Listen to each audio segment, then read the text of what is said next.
So this video is intended to help the independent endosonographer learn the basics of on-site cytopathology, to determine if he or she has diagnostic material at the time of procedure, and to finally foster a working relationship between the endosonographer and the cytopathologist or cytotech during rapid interpretation.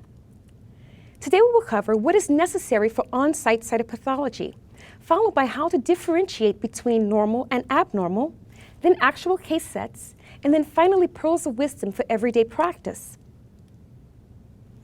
I will explain in detail the difference between the air-dry diff-quick stain and the wet-fix Papa-Nicolau stain, and when collecting additional material, whether to place it into a fixative or cell preservative solution, and finally microscope basics.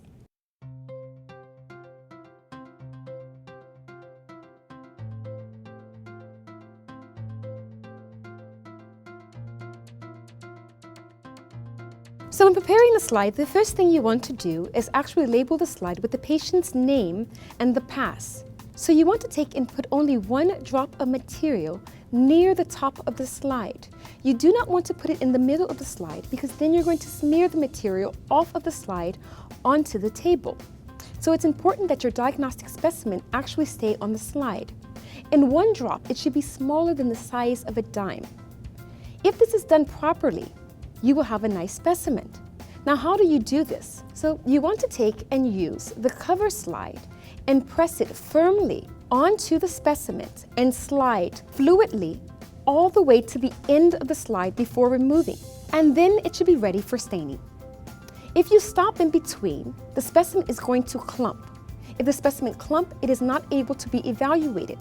So no matter how good you are at obtaining the material, if the material is not able to be read, it is for naught and it is not able to be used. Now, during rapid interpretation, you will notice that the cytotech or cytopathologist is staining the solution in a diff-quick or modified Gims-Wright stain. This is a 3-step stain. The reason we use this is because it is inexpensive, it is rapid, it's easy to use, and the solutions are already prepared. It is excellent for staining the cytoplasm, which is important because this is how we differentiate most cells on cytopathology. The only cell that we actually use the nucleus is the multilobated neutrophil. And it also stains extracellular substances, and this is key. It can stain fibrosis, necrosis, and also mucin. How does the stain work? First, it uses a light blue fixative. And this halts the biochemical reactions in the cell and prevents the cell from degrading. Next, it uses a red eosinophilic dye, which is going to stain the cytoplasm, and these are the basic components of the cell. So the acidic dye is attracted to the basic components of the cell, and it's going to stain the cytoplasm. And the final solution is a methylene blue basic dye, which is going to stain the acidic components of the cell, which happens to be the nucleus, which houses deoxyribonucleic acid, also known as DNA. So how do we actually perform the stain? Well, after smearing the specimen, you want to dry it quickly. This can either be done by vigorously waving the slide, or you can use a hairdryer. Then you want to take the dried smears and dip them approximately 30 to 40 times in the following sequence: the light blue fixative, then the red acidic stain, then the purple blue basic stain. Finally, you want to dip the slide 3 or 4 times in water to remove any excess stain.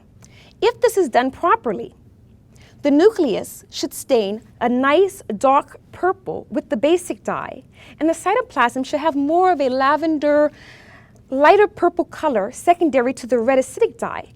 And you can see this background stringy, wispy stuff is that metachromatic fuchsia magenta color that stains extracellular material. In this case, it happens to be mucin.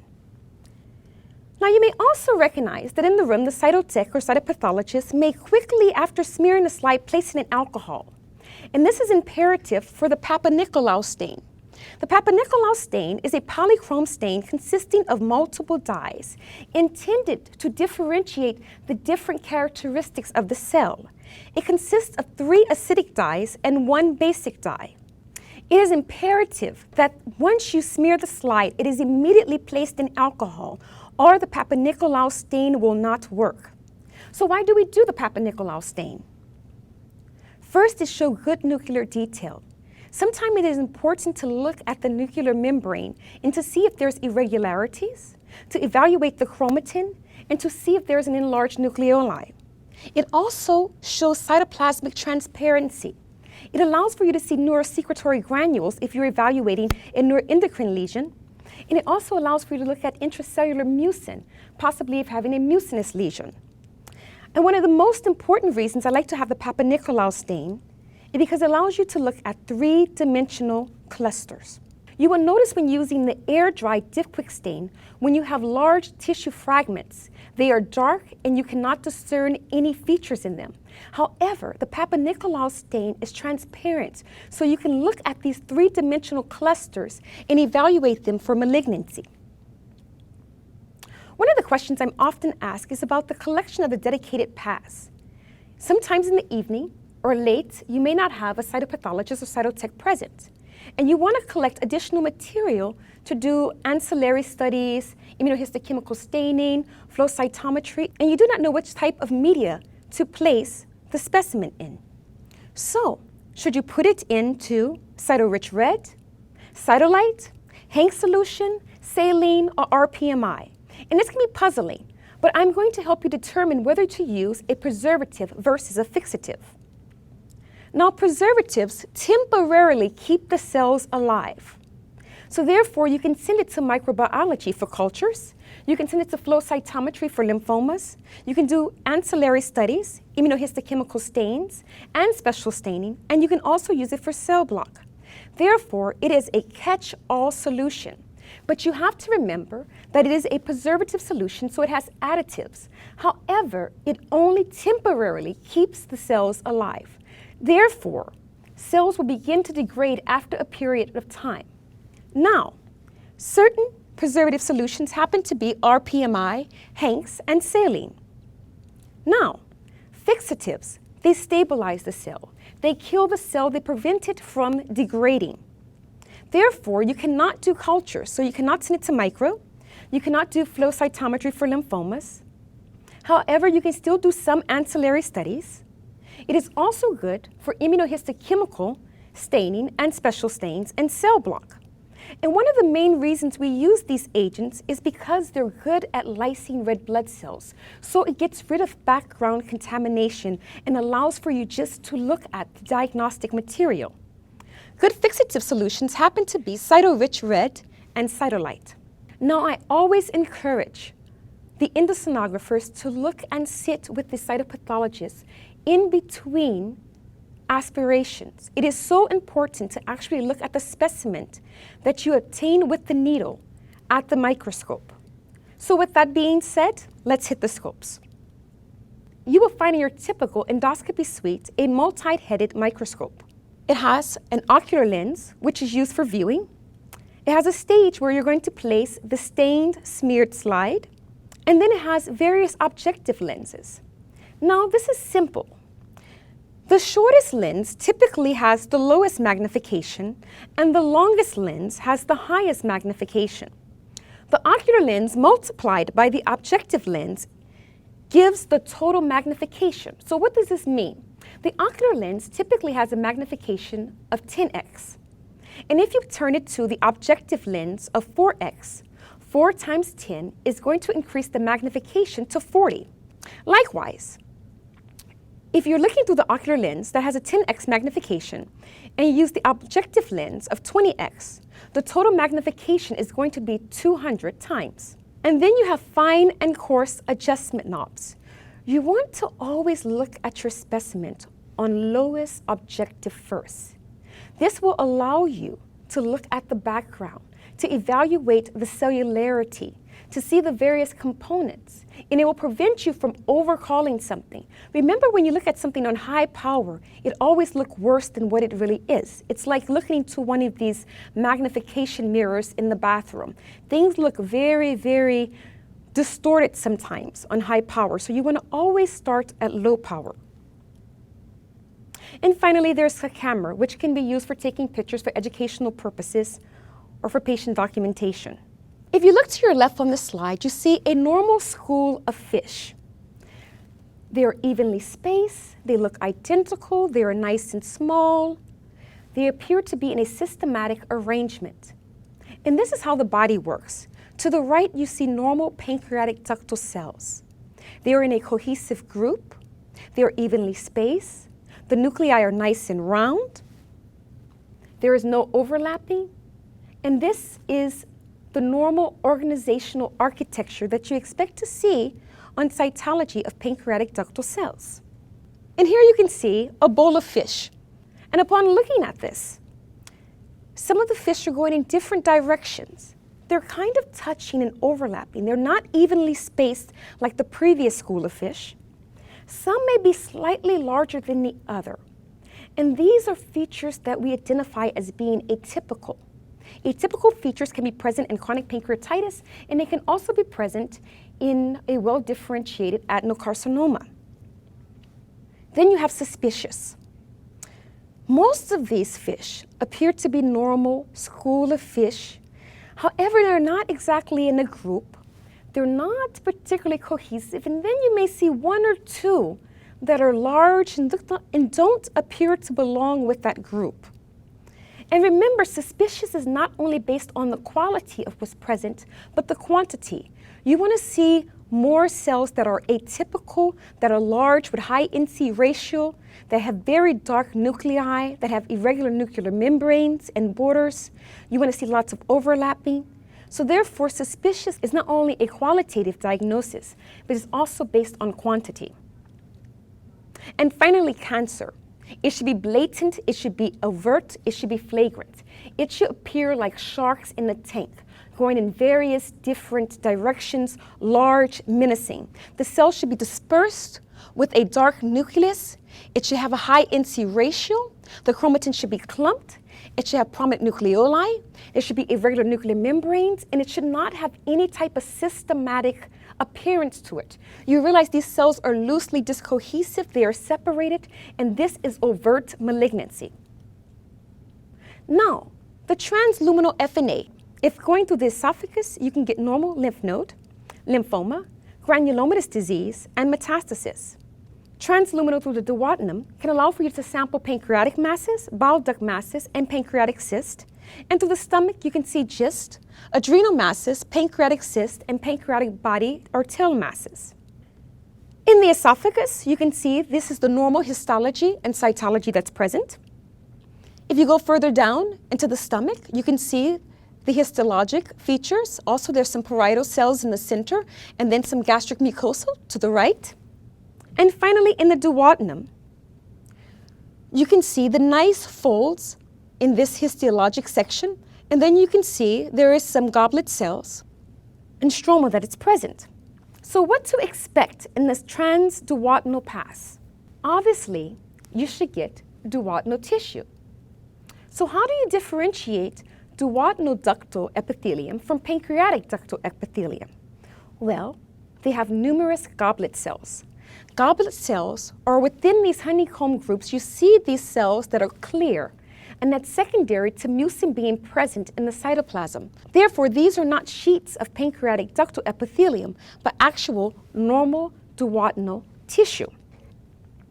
Here, to the left, you can see, as previously shown, the nice honeycomb arrangement of this pancreatic ductal epithelium.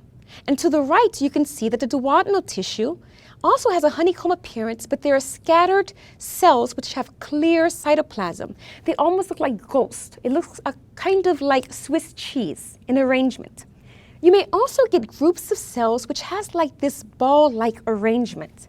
You can see little clusters of cells, and if you look at them, they kind of remind you of grapes on a vine. And when you see this, when you look on low power and see this arrangement, you're looking at acinar cells. Now looking at the acinar tissue on higher power, you can see that it has different features from pancreatic ductal. Now looking at the acinar tissue on higher power, you can see it has different morphologic features from the pancreatic ductal epithelium. First of all, there is more abundant cytoplasm, and the cytoplasm is very granular. Not only do you notice the cytoplasmic differences, but the nuclei are peripherally located, and the center is devoid of nuclei. And therefore, it has like this ring-like configuration you can see that is present. And this is starkly different from ductal epithelium, where the nuclei are evenly spaced and has a nice honeycomb pattern. So here you have a 64-year-old white male who presents with abdominal pain, weight loss, and a pancreatic mass on CT. So the first thing you notice is that this is a very cellular aspirate. So you did collect material with your needle. Not only is it cellular, but on higher power you can see this fuchsia magenta color, thick metachromatic material. It is dense, it is thick, and it has an elongated, pulled appearance to it. And it reminds me of taffy, which has this dense, pulled appearance. And this happens to be fibrosis. And also, as previously mentioned, you have these groups of cells which has this ball-like configuration, granular cytoplasm, and the nuclei are peripherally located. And once again, it looks like little grapes that are present. And these are the acinar cells. So if we go back to lower power, we'll see numerous acinar cells, we'll see stromal fibrosis, and then ductal sheets which are normal or maybe slightly atypical. And this particular pattern is consistent with chronic pancreatitis.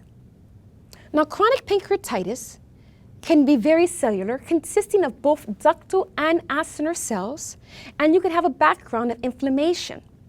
Now, this is early active pancreatitis. Looking at late chronic pancreatitis, it's mostly ductal cells. You have few or no acinar cells, and inflammatory cells may not be appreciated.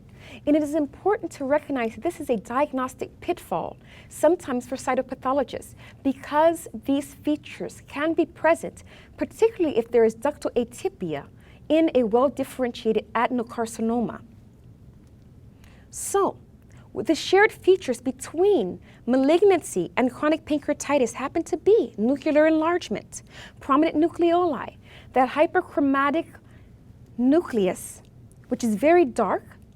It can have minimal nuclear overlapping, so therefore they're touching, and it can have mitoses. So this is a diagnostic pitfall. The next case looks at a 15-year-old girl who presents with abdominal pain and a pancreatic tail mass on CT. Here, once again, on low power, you can see this is a very cellular aspirate. Not only is it cellular, but the cells look somewhat monotonous. They all look the same, even the ones that are in large tissue fragments.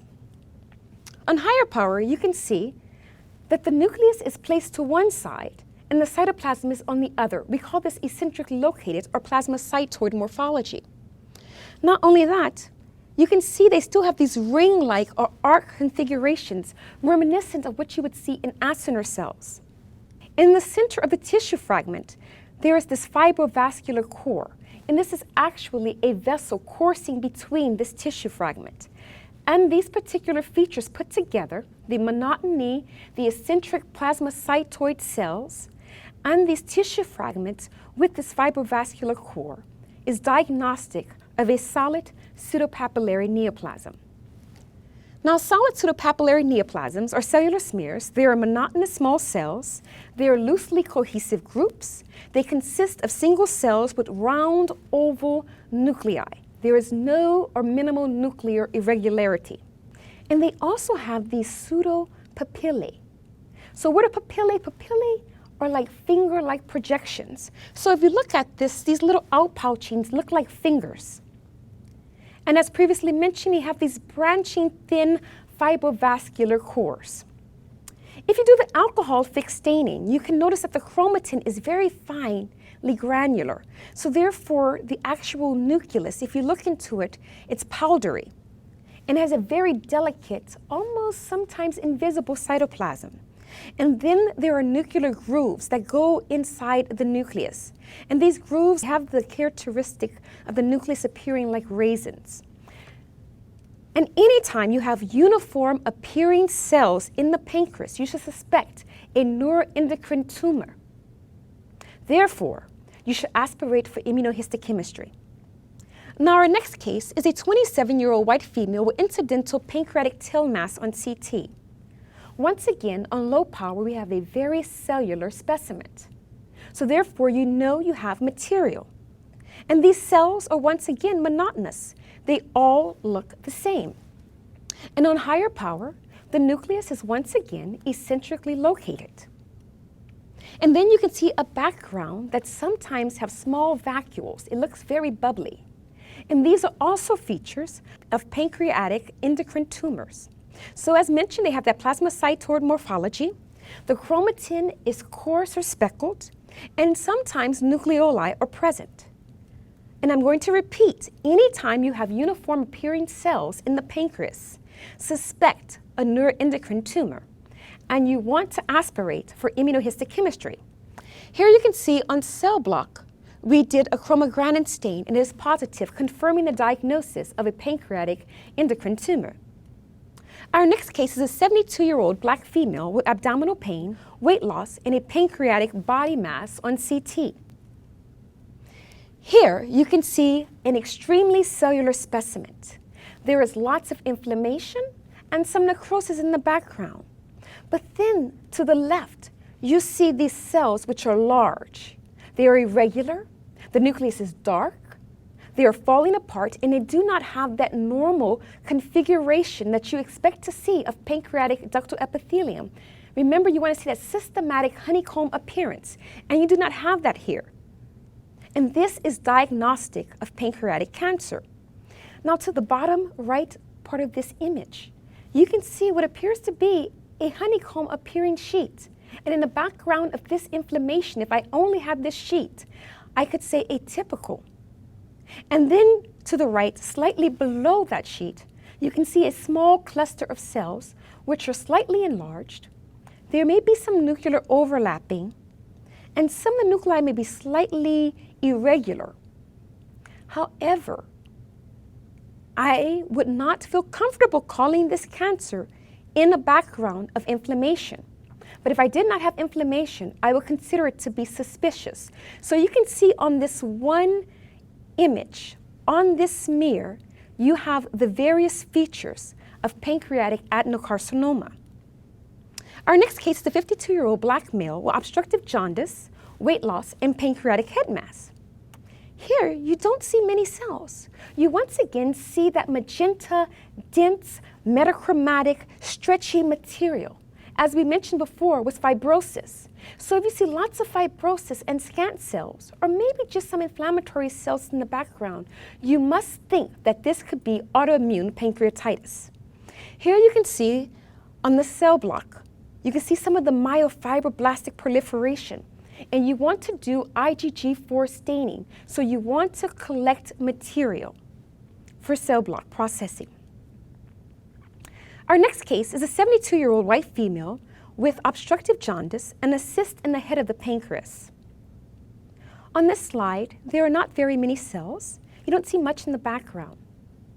So therefore, with a relatively acellular sample that has a watery background, you must consider this to be a cystic serous lesion. And sometimes, if you're lucky, you may see small flat clusters of ductal cells, but the nuclei are going to be very round. You won't see much atypia, and sometimes the background cytoplasm may have small vacuoles. The next case is a 48-year-old black female with abdominal pain and cyst in the body of the pancreas. And here on this slide, you would see that the background, you can see more material than you actually saw on the serous lesion. It has a certain lavender, a magenta type tone, and it has a wispy quality. This is mucin. So you can see mucin looks distinctly different from fibrosis. It is not thick, it is not dense, it is not stretchy. It has more like waves of, it looks like water when you place a pebble in it and creating these waves. It has a very wispy look. And so as I compared fibrosis to taffy, I like to compare mucin to cotton candy. So simply because you have mucin in the background, you don't want to think you have a mucinous cystic neoplasm.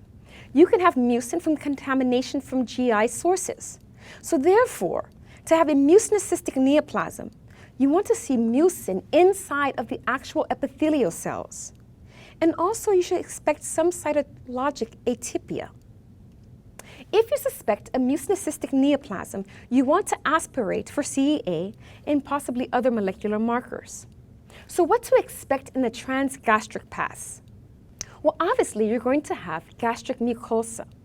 This also has a honeycomb appearance, but it is different from the honeycomb appearance you have in the pancreatic ductal epithelium. These cells have a cleared cytoplasm, and this is secondary to mucin production. So you don't want to mistake this GI contaminant as diagnostic material. So what lesions to expect in a gastric pass? Well, first of all, you can have a lymphoma. You're going to have typically two populations of lymphocytes, the dark, mature lymphocyte, which has scant cytoplasm, and the nucleus is very, very dark. Then you're going to see larger lymphocytes where the nucleus kind of sort of is more open. It's not quite dark, and there may be irregularities. If you see numerous lymphocytes, you want to send this for flow cytometry to confirm a diagnosis of lymphoma. And this slide should look somewhat familiar. You have these cells which are monotonous. The nucleus is eccentrically located. They have a plasmacytoid appearance, and many of them are single or discohesive. So this is a gastric neuroendocrine tumor, also known as a carcinoid tumor.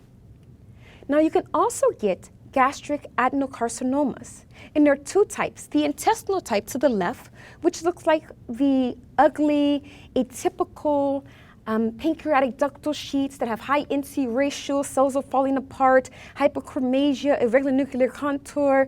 And so this looks like the typical pancreatic ductal cancer. But then you can have the diffuse type of gastric adenocarcinoma, which are single cells. And they have mucin in the cytoplasm, which pushes the nucleus to the side. So therefore, we call this a diffuse type or signet ring type of gastric cancer, which portends a worse prognosis. The next case is a 77-year-old white female with a history of renal cancer and submucosal gastric mass. On low power, you see a very cellular smear. But there's something different about these cells. You can see that they are naked nuclei and they're elongated. They're not round. They are elongated, pulled cells, have a spindle appearance. And inside the groups, they have this material that also has a magenta-like color, but it looks like hair. It doesn't have that dense quality of fibrosis. It doesn't have that wispy appearance of mucin. It looks like hair. And then looking at the actual naked nuclei that are spindled, you can see in the middle they have these little pinched wastes. And I like to call these cells Betty Boop cells. If you remember the 1930s cartoon icon, she has this little tiny waist with this big head. So I think of these naked nuclei as having a little pinched waist, like Betty Boop. If you have these features, naked elongated nuclei with a pinched waist, and you have this metachromatic material that's present within some of these cell groups that has this wispy hair-like characteristic, you want to know that these are the features which are diagnostic of a GIST. So gastrointestinal stroma tumors are not always elongated in spindle. There are sometimes those that appear to be epithelioid, as you can see to the left.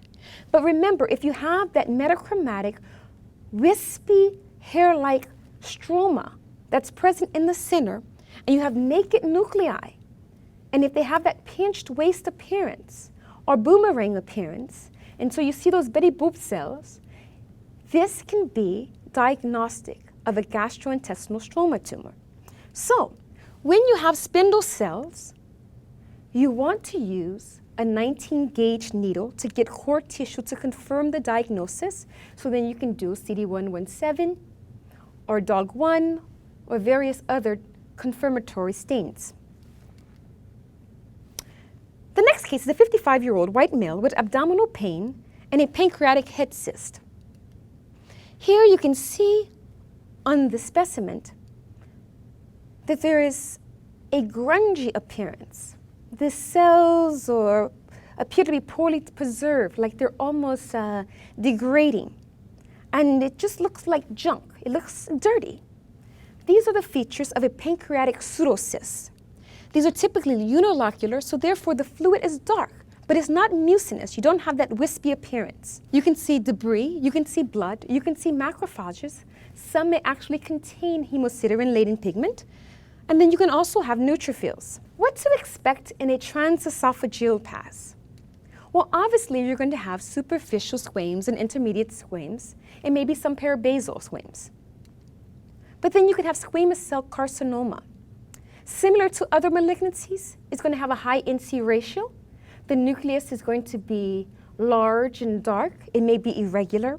But then there are certain features about the cytoplasm. It has like a glassy type of appearance to it. And sometimes it can have this light blue color, as you can see present on this smear. And we call this a robin egg blue color. So it has this robin's egg blue color. And then to the right, you see the alcohol fix preparation. And you can see these multiple dyes coming into effect. And if you look at the cytoplasm of these cells, they appear to be elongated, like it has extensions. And it has a tadpole-like appearance. So our case, we have a 56-year-old black male with subcarinal lymphadenopathy. And what we have is reactive lymphocytes. How do you know these are reactive lymphocytes? Well, once again, the nucleus is very dark. The cells look relatively uniformed. There is scant cytoplasm. And then you have these tingible body macrophages. So with the tingible body macrophages, tingible means stainable. They have stainable bodies within the macrophages. So we know that macrophages phagocytize material. So they're going to ingest pigment, they're going to ingest carbon particles, and typically when you see these macrophages amongst these mature lymphocytes, this is diagnostic of reactive lymph node. So therefore, if you are suspicious that you have lymphoma, you want to always send it for flow. Now, other lesions you may see a small cell carcinoma. If you notice, these nuclei are pushed together. They're actually in very close proximity. There's, like marshmallows being compressed. And when you have these features, scant cytoplasm and various nuclei being compressed or molded, this image is a pathognomonic of what you would see in a small cell lesion. Now, you may also have numerous granulomas, which have a syncytial-like quality to the cytoplasm. If you have granulomas, you want to take and aspirate material for microbiology so you can culture and make sure the patient does not have an infectious etiology. You can see there are two cell populations. There are small cells in the background with very dark nuclei. Then you have larger cells which have open, lighter nuclei. Some of the nuclei actually have clefting and irregularity. And these are immature lymphocytes. And if you have abundant immature lymphocytes and a very small population of mature lymphocytes, you should be concerned about lymphoma and you want to send a specimen for flow. And the final specimen that you have here going through the esophagus is obviously an adenocarcinoma, which has the features as previously mentioned before. Now, I want to leave you with some pearls. I want you to always remember your pitfalls. So the first pitfall, limited material equals limited diagnosis. If you don't give me anything on the slide, I cannot make an appropriate diagnosis. Remember, this leads to sampling error. And sometimes it's secondary to going after the larger lesion, when you may have a smaller lesion, may actually be the malignancy. Or it may be in a different plane, and your needle appears to be in the lesion when it actually isn't, or it may be needle failure. So therefore, limited material equals a limited diagnosis. The second diagnostic pearl is that I want you to be aware of gastric or duodenal contamination. You don't want to mistake normal gastric or duodenal tissue for pancreatic ductal tissue. Remember, they're going to have goblet cells, and the cytoplasm may be clear secondary to mucin accumulation. The third pitfall is that if you have numerous ductal groups, you must be wary. Remember that the normal pancreas is 90 to 95% acinar cells. So if you have numerous ductal groups, you're either dealing with chronic pancreatitis or pancreatic adenocarcinoma. The fourth pearl that I want you to be aware of, if you have lots of inflammation may cause reactive atypia, and sometimes this atypia may mimic cancer. So one of the questions I oftentimes get from endosonographers is, what about stent atypia? How do you evaluate a patient for pancreatic cancer in the presence of a stent? So, the stent, there is going to be reactive atypia. So I want to see overt malignancy. And looking at this slide, at the bottom, you can see what appears to be a normal group of cells. But towards the top, above this mucin, you can see that these cells are larger, they're dark, they're still cohesive, there may be some overlapping. However, with a stent being present, I am going to step back from calling this cancer and only say that this is reactive atypia secondary to inflammation and the stent presence. And here is another picture of reactive atypia. Yes, the cells are large. Yes, there is some overlapping. Yes, the nuclei are very dark. However, I do not see overt malignancy. I want to see cells that are the size of Texas. I want to see nuclei that are dark and irregular. I want to see cells that are falling apart. I want to see definitive irregularity that is beyond the scope of reactive atypia. And so I like to use the acronym LIDS. I want the cells to be large. I want the nuclei to be irregular. I want them to be dark. And then I want to see single cells or cells that are sliding away from the group. And my final and last pearl, if it's at the end of the day and a cytopathologist or cytotech is not around and you do not know what to do with the additional material that you want to collect, if in doubt, place it in a cell preservative solution. It is a catch-all and it can be used to evaluate for cultures, for flow cytometry, for immunohistochemical stains, and for ancillary studies. Thank you.